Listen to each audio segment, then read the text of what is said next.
George Orwell, one of the most political writers of the 20th century, makes his most profoundly political statement in his novel 1984, a dystopian novel that has spawned a slew of words, including Big Brother, that have become metonyms for governmental oppression. Tonight on the History Channel, we will investigate this classic book. Winston comes home one April morning and he begins writing in the diary he purchased in the Pearl District. In the world of 1984, just the mere act of writing in a diary freely is a crime. Can't believe I bought a diary today. Ugh. I really hate Big Brother. I went down with Big Brother. Down with Big Brother.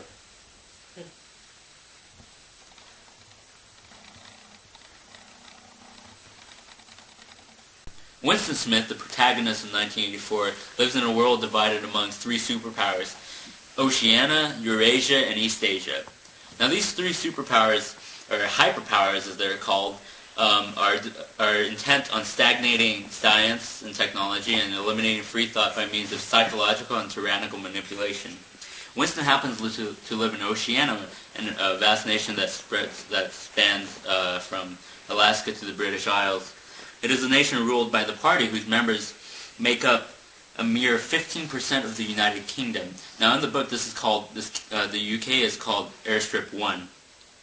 The free but impoverished Poles make up the other 85%. Winston develops a dual lust-hate for a lovely co-worker named Julia, and together they defy the oppressiveness of Oceania under the watchful eyes of Big Brother.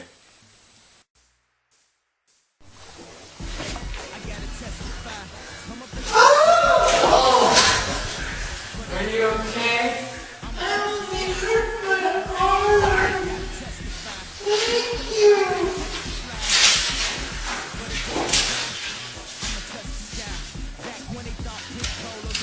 Three.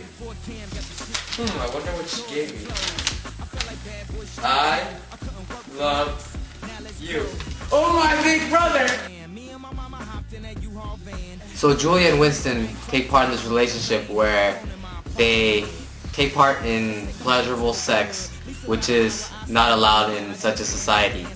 And eventually, O'Brien, who they first believe is in revolt against the government, actually works with them and has them captured. And the two are caught by telescreens that monitor all their actions. So Winston is taken to room 101, where O'Brien exploits his nightmares of rats. And eventually, throughout all the torture, Winston gives in and begs for them to torture Julia instead, which shows the power of fear, diminishing all emotional attachment.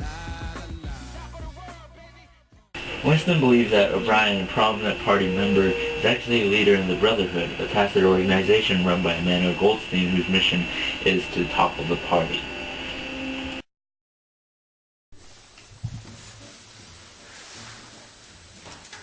You can turn it off?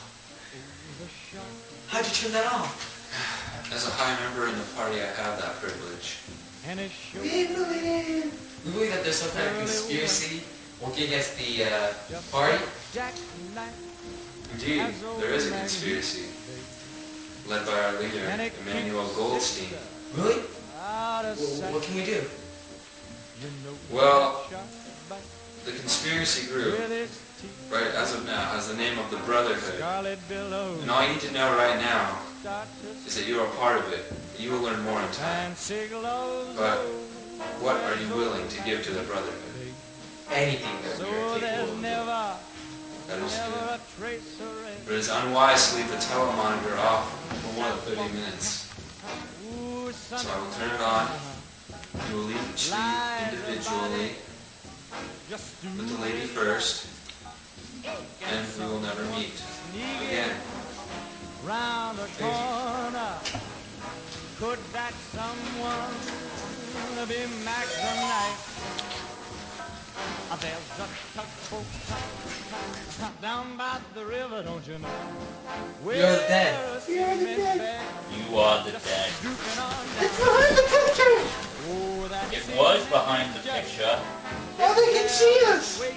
Now they can see you. Stand out in the middle of the room. Stand back to back. Clasp your hands behind your head. Do not touch one another. We have the house surrounded. We're surrounded. Goodbye, my love.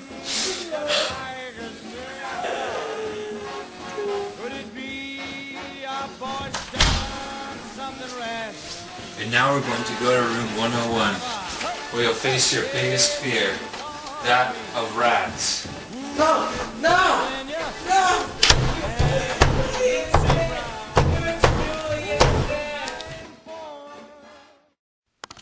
1984 is widely known as a cautionary tale against totalitarianism. Although it does not apply as well as it did during the Cold War, it still belongs in the literary canon because it opens the reader's eyes to the power of fear. In 1984, readers see how a person is forced to change their ideals through physical pain and mental fear. Winston Smith, who used to hate Big Brother and the party, eventually learns to love it after O'Brien tortures him with his greatest fear. No matter how strong one's own conviction is, it can always be twisted by fear, and this is portrayed and communicated through 1984, and that is why it belongs in the literary canon. 1984 by George Orwell does rightfully deserve its place in the literary canon. To be in the literary canon, there are a few requirements. One of them, the literature should be written by a leader who sparks a new chain of thought, and also how relevant the themes are to society. And in this case, it's the power of fear, which is instilled by the totalitarian regime.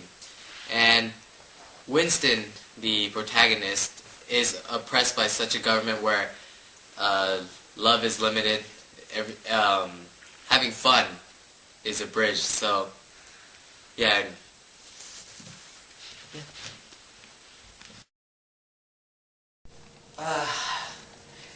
So relaxing.